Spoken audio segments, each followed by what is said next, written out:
One, one, one, one, one, one, one, one, one, one, one, one, one. Welcome to the one-on-one. When it comes to ratings, man, we number one. I get the truth, then I give them the scoop. If anybody got a question, I give them the proof. Welcome to the one-on-one. When it comes to ratings, man, we number one. I get the truth, then I give them the scoop.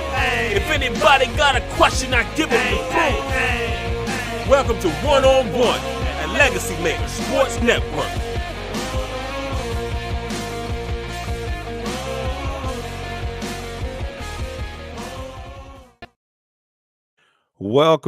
Welcome, ladies and gentlemen. We are here for episode 129 of One-on-One here on the Legacy Maker Sports Network, and of course, airing on the amazing Bowie Television. I'm very excited today because we continue to grind here in our one-on-one interviews, and we are in season 5, and our third episode of season 5. I get the opportunity to hang out with my auntie, as we affectionately call her in in the media room with the Washington Commanders, my homie, my auntie, Miss Donna Hopkins. How you doing, Donna? Hey, Darrell. You know what? I got a lot of nieces and nephews then. Everybody's calling me auntie. I hope that doesn't make me feel like I'm so old or y'all trying to make me, but it's good to be, with you out there in Commander's Land and everywhere else we end up connecting.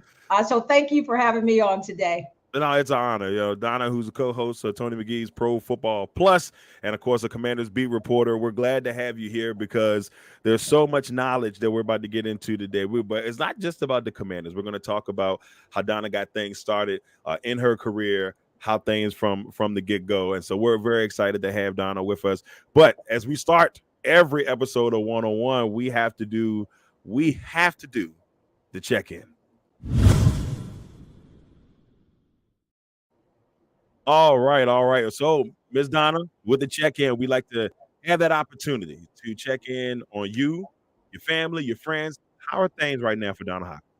Hey, you know what? That's pretty cool and everything. I'm doing fantastic, outstanding. I tell people, even if I'm not doing outstanding, I'm speaking it. But all is well. Get a little break before we get ready to start this all over with the Commanders.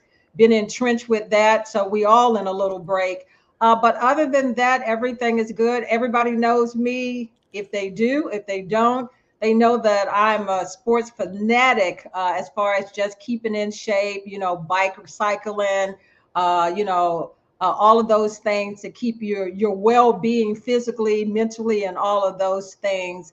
I've been entrenched in the Olympic trials because I am a guru and I am so excited right now. And if Minnie doesn't know, I'll be headed to Paris for the Olympics. So I'm excited about the swimming, the track and field is one of my favorites because I was a track runner, basketball player that went to college on scholarships with both of those things. So I'm excited about just sports overall. Quincy Wilson that ended up making the 4x400 local guy in the DC area. Excited about that. So my well-being and everything that I'm involved in right now is just trying to get that rest, Darrell, before the season starts. There will be no breaks. Look, until January, unless they make the playoffs, and then we go a little bit longer than that. So you never know. But with the big journey is upon us. Now, before we get into all the football stuff, and I wanted, like I said, just getting to get a chance to get to know you. I want to know, when you were 9-year-old Donna, where did that passion for sports come from? What gave you the itch to just want to jump into the world of sports and make it one of the biggest things and the biggest parts of your life?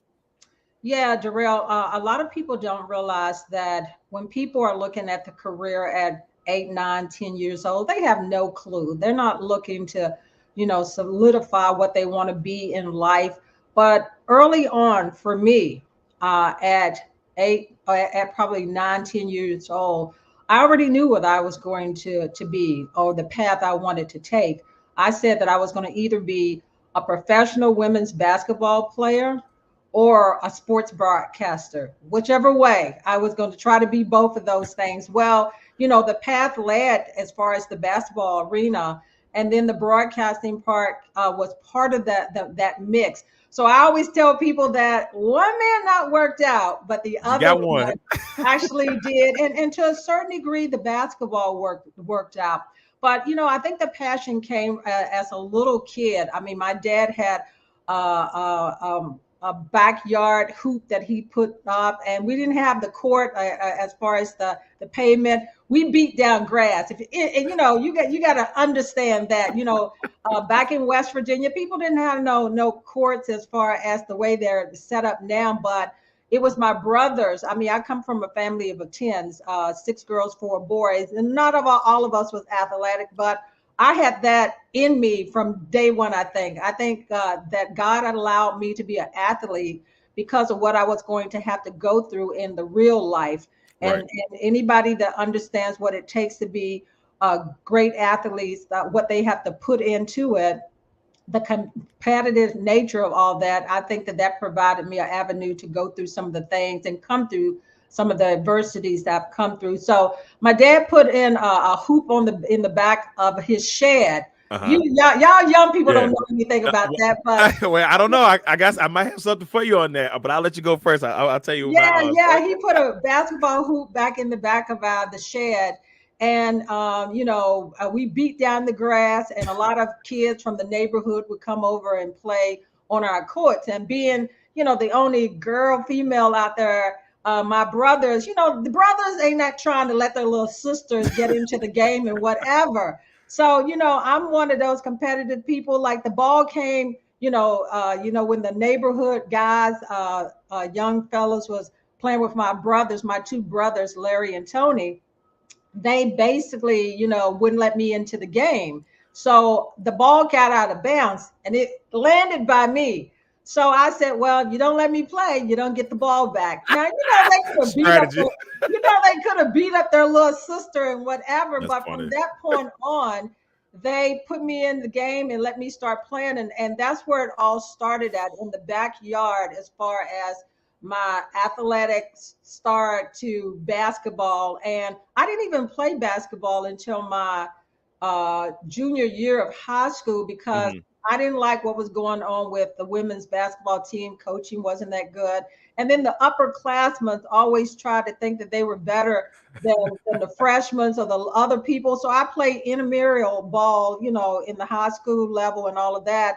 And then I ended up stepping in it. So it's a testimony that people can rise above starting late in their athletic career. I started junior year and ended up, getting a scholarship in basketball to go to Fairmont State University, and also later on got a track scholarship because they saw me jumping. So, it doesn't mean that if you start late that you still can't progress, because many athletes have started late in their careers and then Hmm. propelled them on to greater things in that arena.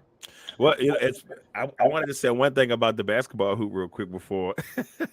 So when we were growing up, there's two things we used that was off the chain. We had we were just making makeshift basketball hoops. One, we used a crate, and because that was the only thing we had, and then we used a bicycle rim, like old bicycle. We took the spokes, we took a hammer and knocked the spokes off of it, and then and they had to nail it into the side of a tree.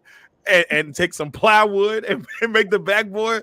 So I mean, look, it may have not been as as cool as the side of the garage, but man, we used to have to do some strategy there when we were out in the country. I So think like, you got me beat, because that the tree. It's funny. I have a picture that a little girl is holding up the rim, just holding it up, and it's just a tin thing that was cut out, and she's letting her brother hoop on that. So I think you may have me beat Darrell look. on the tree with a homemade one. Hey, look, it was strategy. Like the rim had got broken in the neighborhood. We had to figure something out. We was like, we're gonna play with this until it got taken care of.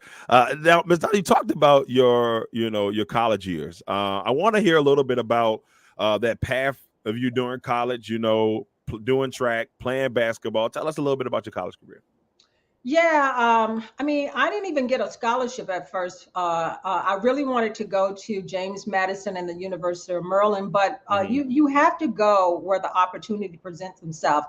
You may want to go one way, but God has you saying, "Hey, Hmm. over here is going to be better for you." Right. And so I ended up at the right college, Fairmont State University, because they gave me the scholarship the first year, yeah, and the basketball coach was fired that first year I got there. So I was going under new leadership. And not that I had the great coaches in the beginning, Hmm. because I had two coaches in my freshman year, sophomore year, new coach came and I became the captain. Telltale. Didn't get a scholarship right off. But this coach, I worked hard and everything. And that's the key thing that people have to realize. What you put in is what you get out. Can I go back to just the childhood a little bit? In Yeah, high go ahead. school, I used to take my bicycle. I didn't have all these trainers that the athletes have today, but I was my own trainer. So I ended up taking my bike, basketball under my arm, riding up to the end of the road where the basketball court was, and working on my game and everything. So, I was putting in the work early on because what I wanted to achieve career wise. So Fairmont, I got the scholarship. I mean, I played quite a bit the first year, but thank God that the old coach had got fired because they hadn't won the game in forever. Oh And no. you know me, I don't like to lose at nothing. So to go to a school that hadn't won jack, I mean, I was putting myself, I was hoping for a miracle. And finally, Coach Lambiot was my final coach, and he was fantastic because he pushed me to the limit in getting me ready basketball wise, working on some things that I needed to work on, getting the elbow in shooter. I played guard in high school. I played small forward and Hmm. shooting guard. I had to work on my dribbling and ball handling and so forth. And let me tell you how that progressed along. So my coach, Coach Lambiot, worked on all those skill sets. And one year, when we were going home after, for the summer and whatever, he wrote this note to all the players about what they want. He needed them to work on in the off season. And I was putting so much pressure on myself. And my all-time favorite player is Magic Johnson. And so I tried to pattern my game after him. And so my coach said, "Hey, Magic," he said, "get your elbow in, work on this, da da da da da." And at the end, he said, "Hey, Magic doesn't put pressure on himself. Why should you?" And I just read that note maybe like a month ago when I was cleaning out something, because I kept that, because that's something that goes with you Right. throughout life. So first year, the coach, Coach Lamiot, I was the captain and so forth. And he pushed me. I stayed up there during the summer to go to camps with him and so forth. But basketball was just an avenue to lead me to some of my dreams and aspiration as far as the broadcasting. And I major in radio and TV broadcasting and commercial graphics because they both go hand in hand to me. And so, I mean, they saw me jumping, and I ran track in high school, and they said, "Hey, we'll give you a scholarship." I was like, "Oh, sounds good." So, Say less. I walked Give me that away. I scholarship. mean, it was passion. I was going from basketball right into the track. So they worked hand in hand with what I was trying to do. And we went from a team that, when I got there, had won a game in forever to Mm. a team that was 20 plus, almost 30 wins under Coach Lambiot. I mean, we put the women's program on the map.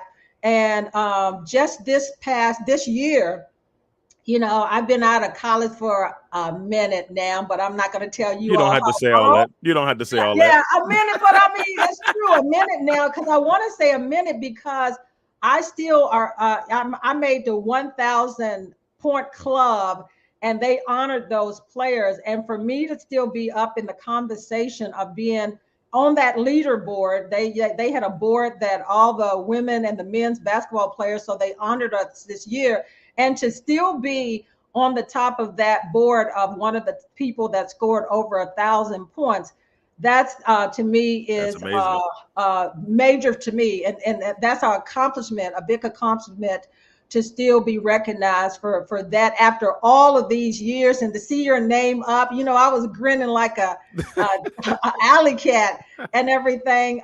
So I'm just saying that the success that I had in college just spilled over to the broadcast. And majoring in broadcast, I took every opportunity to set myself up for that career too, because in college, we had to do internships. So I worked Right. for the local radio station that covered the college.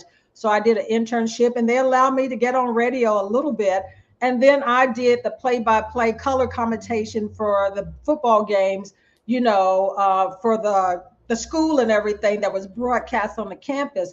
So anything that you can do to set yourself up to help you propel forward in your career, those are all key things. And a lot of people these days don't take advantage, I think, of those opportunities. And then, from college, I transitioned to I came to the Washington, D.C. area. It was a area that I always wanted to move to.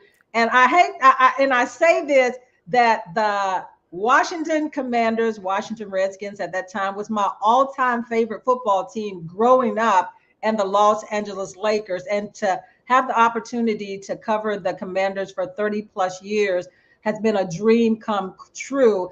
That dreams do come true for those who work hard for those things. But we'll talk about how what I put myself in the positions to better myself in this career once I got to the DC areas. Because, broadcasting, to be in front of the camera and all of the things is limited positions. Right. And everybody is jarring for those positions. Well, that's the good thing about social media now, I guess we would all say, because it kind of gives you that opportunity to try to make a name for yourself in that realm nowadays. Like everybody's got a camera. everybody's got, and not everybody can do it good.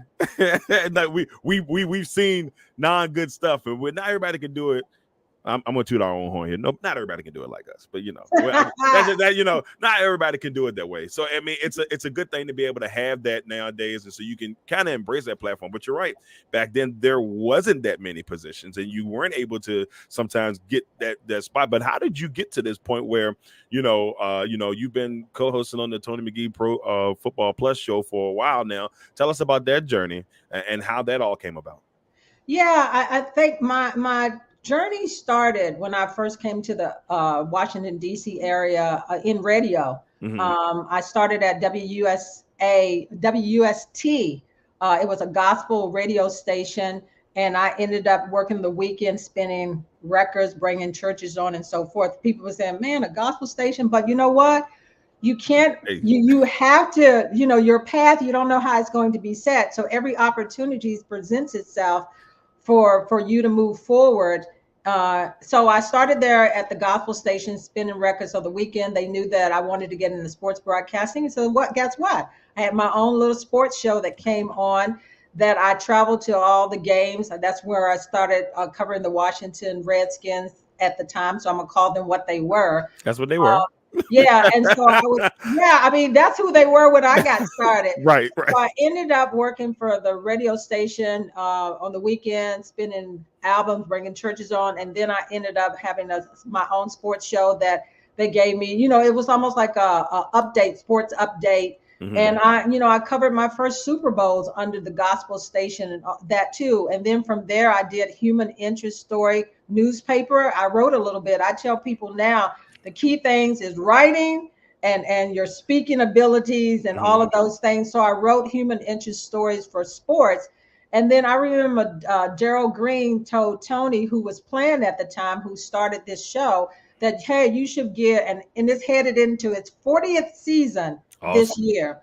So he said, I think you should give Donna an opportunity because she works hard and all that. And Darrell was a person that befriended me of a friend that watched over me while I, in my career and starting, because we know as females how hard it can be and some of the things that you have to go through being a female in this arena. So Darrell talked to Tony. Tony gave me the opportunities, and here we are now. And I've done some other sports things for other stations where CTV, I'm on there as their co-host, one of their co-hosts too, with Marvin Jackson and that group. And then do some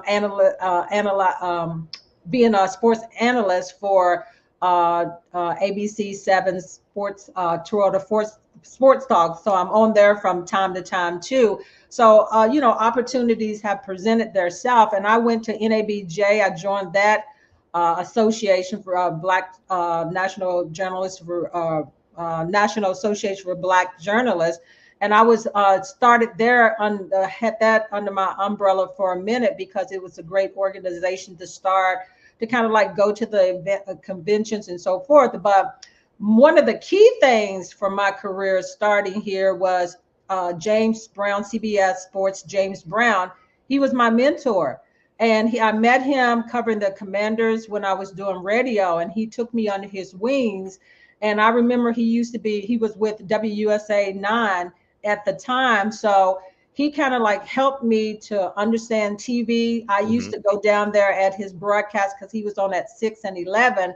So, I did whatever it took to better my craft. I was working a full-time job outside television, and I would go down to his 6 o'clock broadcast to set in to kind of like learn the ropes and so forth. And then the 11 o'clock, I stayed from 6 to his 11 o'clock broadcast, putting in the work. And a lot of people don't want to put that work in these days, but that was the avenues. You didn't, like you said, you didn't have social media or any of those things, but I was perfecting my craft. I got a speech coach and all of those things to help you because to try to get rid of that West Virginia. That twang, that West Virginia twang. But you know what? They don't make the male athletes get rid of theirs because I think that makes you who you are. Right. And that's the key thing I tell people. Don't try to be somebody else in this career. Have your own identity as far as who you are, what you bring to the table, your own styles and personalities and all that. Because that's one thing I never tried to be is anybody else. Right. I tried to have my own style of who I am as a broadcaster. And the key thing is I love telling stories. I love, bringing the life of athletes beyond just the football forward. So I tried to bring my personality out as a former athlete and also passionate about what I do as far as storytelling. I think that's the one thing that people don't, there's a lot of media people now that they get it. They're in it for the gotcha situation. They try to make the athletes look bad. For me, I've always been a part of, I've always wanted to be a person that, like you said, tell the story. Mm-hmm. The fun part of being in this, yes, we get access that a lot of people wish they could have. And it's a blessing every opportunity that you get at it. And so for me, I always felt like you want to be able to be able to show these athletes in a good light, when obviously when they're doing good things. We can't, that's unfortunate. There's some cases we can't do, but so much. You gotta tell the truth. You gotta tell the truth from time to time. But it's nice when you have to be have that opportunity to tell. Because a lot of people look at athletes and they say, "Oh, the crybabies, they're this, they're that," but they don't really get a chance to know the person. And it's been, you make all this money, so they, that's you're envious because this person is making money in a career that you think, oh, that's not worth it. That's a lot. People don't understand what these athletes go through. So yeah, telling the story is such an important part. It's such an important part. Yeah, and Darrell, the key thing too that I realized is. Everybody wants to be in front of the camera, but right. I think to make yourself more valuable when you start off, know how to do everything. I enjoy producing a lot, putting together the package, shooting camera wise, even becoming a photographer, which I'm fine tuning that skill. I'm not trying to take anybody's job, but I'm just trying to perfect my skill set. So I think the more valuable you can be is learning how to do everything behind the camera, in front of the camera, editing, producing, and all those pieces, because those are the people, because television stations now are cutting their sports broadcasts down almost out. Some places is so many jobs for the ESPNs and the CBS and NFL networks and all of those. But this is the thing I would have to share with young people that's coming up. Don't let anybody define what success looks like to you. Mm-hmm. And don't always look to be, it's okay, to be on those, national outlets and everything, but that doesn't mean that you're successful, and you may never be on those, but build something, put yourself out there for other opportunities in smaller markets, medium markets, the bigger markets. it's opportunities out there, but sometimes people look at the big ticket right off and Right. say, I want to be there, and then they're going to shut themselves out. The longevity people are the ones that have set the path where they know how to do a lot, and Hmm. that they're not always looking that I got to be at that stage. And sometimes they'll never make it, and then sometimes you'll be shutting yourself out the door. So I think that every opportunity that I've had has kept me in the game longer than people that have done all those things. The contracts and all those things. Right. But create your own path where you can see that that you can carve the way out, learn everything you possibly can, and everything. And do volunteer to do some things early on, like I did. You're not going to always get paid for it early on, but you Right. can get the knowledge and the tools that you need to move forward.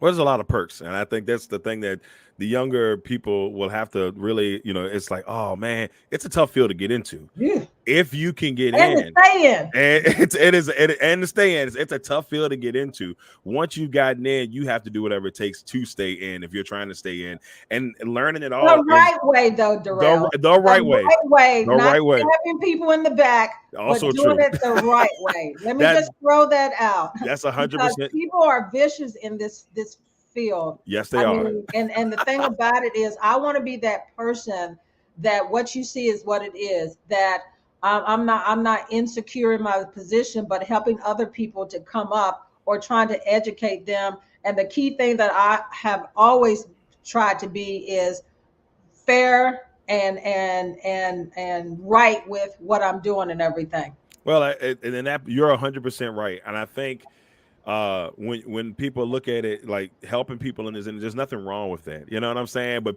some people look at it like, oh, that's competition, but there's so much to go around.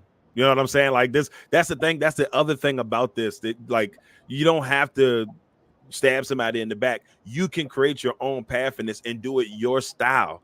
And you may bring different fans on your end, but so many people see, and it is a competition. Let me not act like it's not, but it doesn't necessarily have to define you and what you're doing. And that's the thing. I mean, but you're 100% correct on that. You can do it the right way. You don't have to stab anybody in the back to do something that you love. And that part is very, very important. And Darrell, the other thing is everybody always want to jump up right away, like I said, to the ESPNs, the Hmm. CBS, the NBCs, and all of those national outlets. And the thing too is to remember, or else they want to cover a professional team right off the bat. It is so many sports avenues out there to work on your craft. The high school level, the college level, Hmm. working your way up to perfect your skill sets.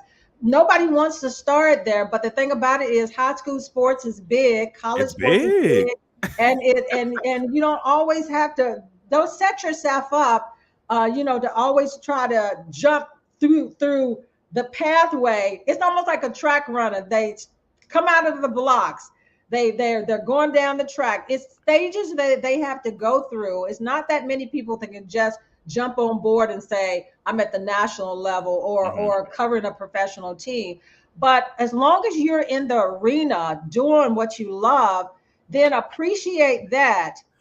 Also, most of the time Right. people get, I mean, they're mad. They're just like, oh, I want to be here. Look, you're in the game. You're That's in the the thing mix. about it. You're not on the sideline, but you're in the game. And that's the key thing for people to remember is as long as you're in the game, it's not saying that you'll never be at that level. And maybe you won't, or maybe you will, but at least you're in the game and not on the sideline. I agree with you 100%, Ms. Donna. And I'm telling y'all don't understand. I started in high school, got to the college level, and look where I am now. And it's Yeah. still, look, and with still so much room to grow. It is okay.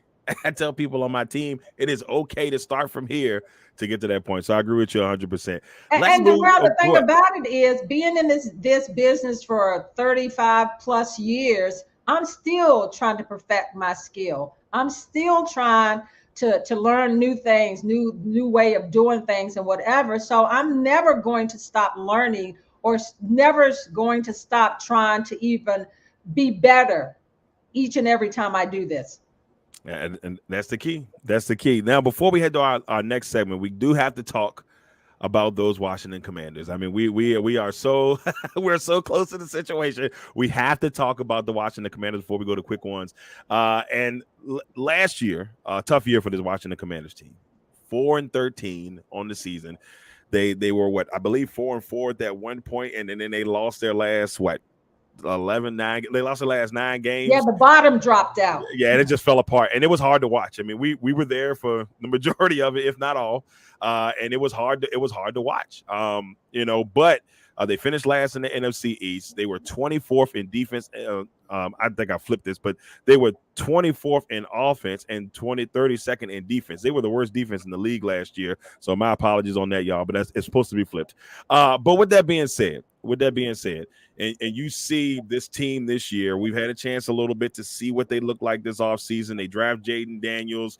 DQ, Dan Quinn, for those out there who know who DQ is, has come in. Cliff Kingsbury. We see a whole new Washington organization. The Josh Harris era, in my opinion, technically has officially started now. We know last year, but it was still kind of parts of the old regime. But I think right now we're there at the Josh Harris era, the Magic Johnson era. Hey, what are your thoughts on this team coming into 2024, and what is your Washington Commanders outlook? Yeah, I think you have to be happy about what has taken place, because even last year, they were just, I mean, new ownership was just taking place. So they weren't able to navigate in changing a lot of things last year, but they were starting the process. So they've had this year during the off season to put a lot of things in place, a lot of new coaches across the board, all-star coaches that they brought in, that even through the OTAs and the veteran mini camp, you saw some of that evidence of how they are coaching these guys up to get them ready. I think that that's what's the starting point, is that from the draft, you had to have key people in there to be able to assess talent. I think that was one area that the Commanders was lacking too, is their front office, their personnel that assesses the talent, because that was a disaster with the many different faces that we saw come through here player wise that never should have been here, that didn't make this team better. So I think that they've gotten that right as far as the front office, and Doug Williams, congratulations to him on the role, because they basically had pushed him out of anything of being part of this team. So they brought him back in to be an integral part of this team, and it was key in selecting the quarterback and Daniels coming aboard, as far as as far as Doug's knowledge quarterback wise of that position. So utilizing him in that way,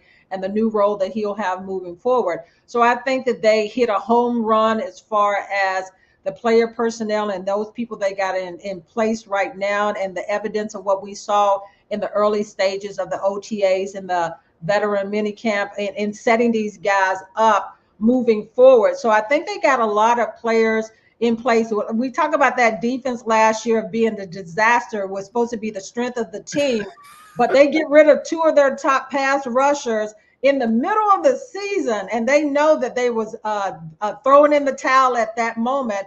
And the defense never did materialize into being that, even a glimpse of what it was before.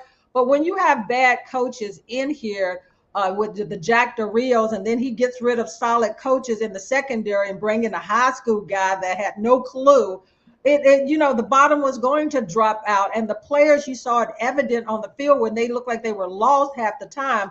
But I think that the people they have in place now, you look at the linebacker position and all of those guys they got here this year, that's going to be one of the strongest areas of that defense, because that's been one of the weakest areas of the linebacker position. And then, the safety position, I think you're going to have an upgrade there. The defensive line, still got to see as far as the pass rushers on the edge. I still think they need to address that a little bit more, but I think the coaches of how they're putting together the pieces right now, and looking to, and it's competition. That's what they preach out there. It's going to be competition, and you can tell that. So the pass rusher, the edge rushers, and what I still have a question mark. And then the secondary, as far as the cornerback position, still have a lot of concern there at that area too, because Emmanuel Forbes, he's got to come to play this year, and hopefully the way they work on his skill sets and everything, his sophomore year is going to be better than his freshman year because he was failing his freshman year. But was that because of coaching, or was that because of maybe him just getting acclimated to the NFL? So on the offensive side of the ball, hey, Darrell, I preach this over and over again. I don't care what nobody say. I don't think they address the offensive line enough. That's Yeah. a big concern to me because during the draft, this was one of the heaviest drafts for offensive linemen, and I didn't see it trickle in that way. So I'm a little concerned about the offensive line because no matter who your quarterback in, he can be the greatest thing. He can be a Tom Brady and all of that. If he doesn't have the time to pass, then that's going to be a problem. So hopefully they'll still address that a little bit of securing the offensive line a little bit more. I think the running back position is spot on under Anthony Lynn and what he's got.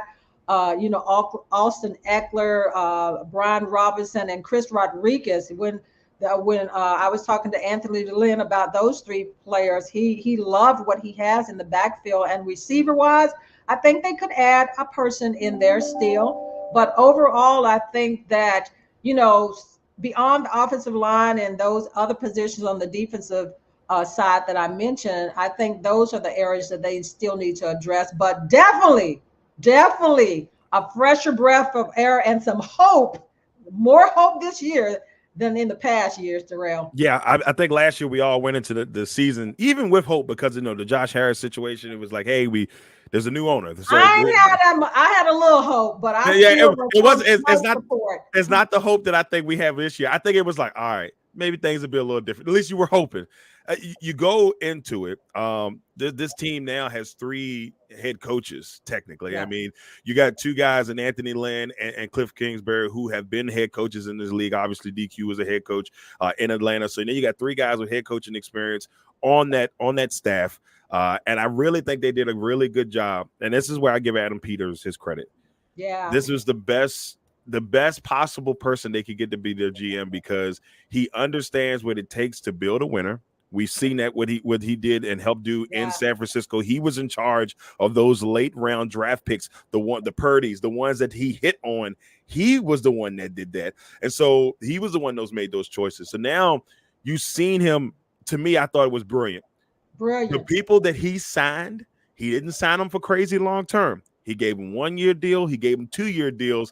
He didn't extend himself to where, hey, maybe if it doesn't work out this year, I can go in and plant somebody else in there the next year to see who is going to be the right piece. I think he did it brilliantly. No crazy long contracts. Just, hey, let's just get a couple of veterans in here that know how to play the game, see how it works. If it doesn't work, we find tool from there. If they do great, we extend them. If not, we move on. I really like what they've done there. So just a great move bringing him in alone. You know what? You're spot on. Adam Peters, the coaches that he brought in, they brought in coaches. Dan Quinn brought in people from Dallas to jumpstart that defense quickly. They don't have time to waste here. So, and you said they brought in coaches that have been head coaches. So you have a better understanding of the scope of what you need to do. And as Dan Quinn talked about, they were in the crawling phase and then the walking phase, and now they're getting ready to get into the running phase. But he put each element together to really build this team the right way. This is the key thing: build the team the right way. Something that hadn't been done like forever. So that's the reason why I said they finally got the player personnel office right with what they need to assess. And that's the reason why I still say that the offensive line could be better as we go along, because right now they know what they still need to plug in.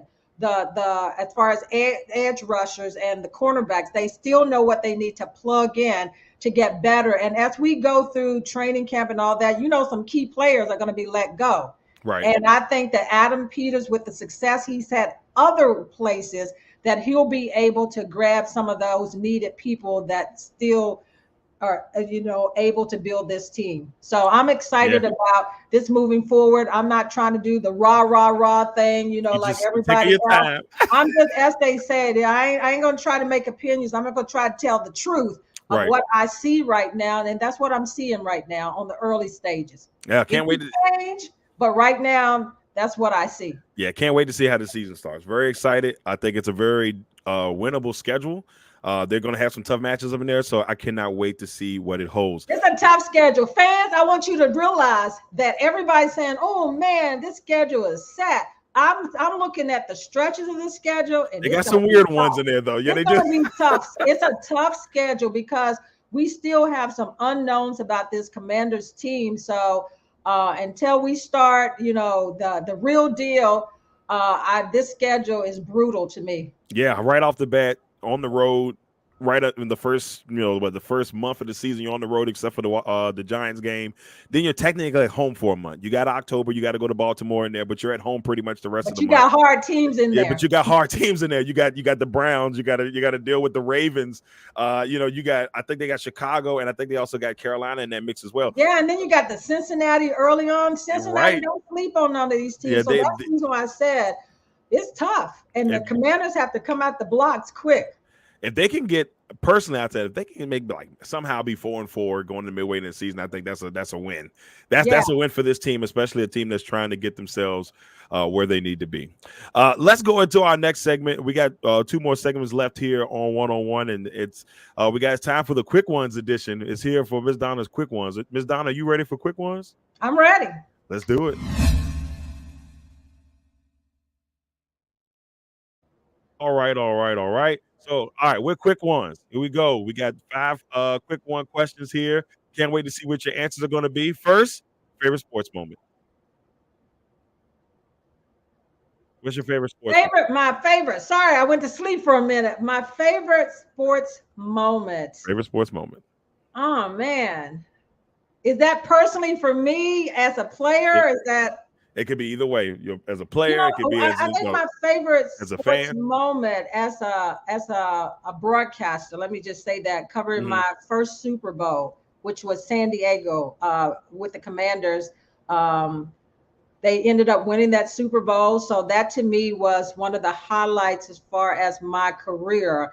Awesome. And yeah, so that was my favorite as a player is to get the scholarship to play a basketball at Fairmont State University. What was your worst sports moment?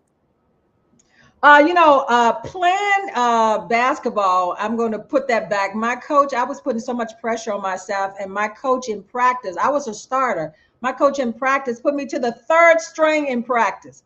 And then he got in my ear and was yucky in my ear and whatever. But I realized that, and I was saying to myself, I'm going to show you. And so I think what he was trying to do is get the pressure off of me by, letting me step back. And although, coaches know what they can do to players to push them. So that was one of the toughest times for me. Next one, your favorite athlete of all time. Magic Johnson. That's right. Hey, and football, Darrell Green. Have you had a chance to meet Magic yet since he's taken over? No, I mean, we got a chance to see him during the rally and whatever, but I want to sit down with him one time to do a one-on-one interview. And then I want to pull out my little letter from the coach to let him see that. So that's one of the things I'm looking forward is to be able to sit down to do a one-on-one. I covered Magic when he played and interviewed him when he came here, with everybody else. Right. But I want to do a one-on-one to basically tell his story. Yeah, I mean, it's. I got to walk past him last year in at the New York Giants game. I didn't realize how tall. I know he was 6'9", but when sometimes you don't realize until they creep up. I looked up. I said, "Hey, Magic, how you doing today?" He said, "Doing good." I said, "Oh, that's cool. That's Magic Johnson." But like you said, even just to have that personal conversation with him, even if it's for a couple seconds for myself, that'll be cool for me. All right, here come the fun 2 ones on quick ones. First one, worst food you ever tasted. For worst food, I hate broccoli. Broccoli. I force myself to eat it. And last one on quick ones, you can pick 3 famous people, dead or alive, to go on a cruise with you. Who are you choosing to go on the cruise with you? Dead or alive? Dead or alive, your choice. I want Sydney McLaughlin. As far as to go on with her, because I think that she's a outstanding person in general. I like to go with the Magic Johnson also, as far as that. Yeah, man, And Magic then get you. Yeah, Muhammad Ali. sweet. Sweet. I love it. I love it. So there it is. There's the Donna Hopkins versions, the quick ones here on One on One. And it's time for us, ladies and gentlemen, to wrap this bad boy up. And it's time for Miss Donna to leave her legacy. Right, Ms. Donna. Look, first of all, we want to thank you for coming on with us and talking about your career, your life, talking a little bit about the Commanders, having a little fun there with the quick ones. And now it's time for you to leave your legacy. And there's two questions we'll have for you. One, I kind of want to know when you have said it's all done. It's all done. You're taking a wrap. You're sitting on the beach drinking a pina colada or whatever your drink of choice is. What your legacy, what you want your legacy to be in the sports world, and if there's any special projects that you have going on right now that you want everybody to know about. Yeah, but fans, I'm not trying to leave or go anywhere anytime soon because I love what I do. But when I do walk away from all of this, I want people to say she did it the right way. She treated people right all times, no matter what their status was in this career, whether they, as somebody said, whether they were the cafeteria workers, whether they were the groundkeepers or whatever, that she treated everybody like that they matter and that they were important. So that's what I want to do. And as far as special projects right now, is I'm working on a children's book. Um, Ah, yeah, I'm working, and then I want to work from that children's book of a short film from that children's book, because I want to help the kids to see themselves differently. That no matter what they go through in life and whatever, you can rise above that. So that's one project that I'm working on right now. And then I'm trying to just perfect my skills. When I walk away from this, maybe I'll pick up photography as my next gig yeah. and so forth. And if anybody knows me, they know that I'm a world traveler. I want to see the world. So you're gonna find me somewhere or the other. You're gonna be saying, "Where is she at now?" Where Uh, in the world is yeah, Donna? where in the world is Donna at right now? Where's D Hop? But that's what I'm basically gonna be doing when this is all said and done. But again, like I said, that the key thing in legacies is that, man, you know what? She did it the right way. She treated people right, and that she was willing to impact other people's lives in helping them and help pull them through in the things that James Brown and imparted with me, and that he gave me opportunities and whatever. I wanted to be able to do that same thing. That's awesome. That's awesome. I just want to say this. You've always been kind to me since we've met. We've probably known each other now probably for what, maybe like 7 or 6 years. Yeah. And I can't believe it's been that amount of time already. But you've always been kind to me. You're always one of the people I've looked up to in the industry because, it's easy when somebody comes from the outside that you can easily push them to the side and not pay attention to them. But you've never been that way towards me. I've always appreciated that. You've always been kind to me. Heck, you even let me borrow your big lens last year when I Hey, was out we there on the field. family. And we We family. So family.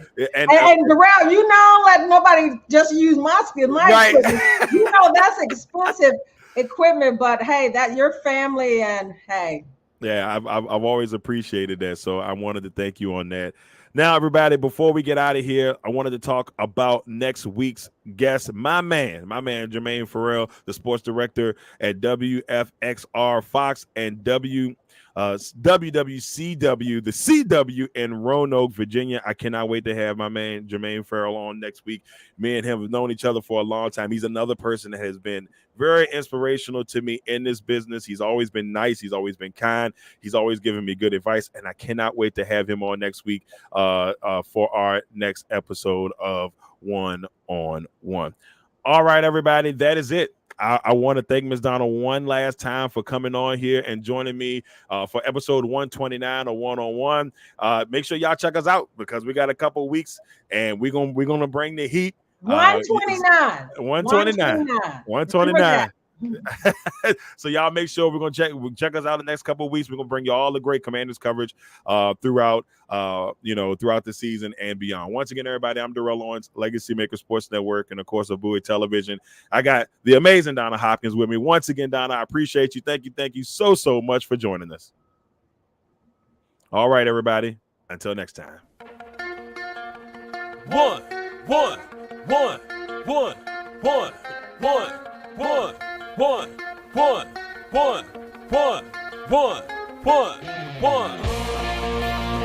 Welcome to the one-on-one. When it comes to ratings, man, we number one. I get the truth, then I give them the scoop. If anybody got a question, I give them the proof.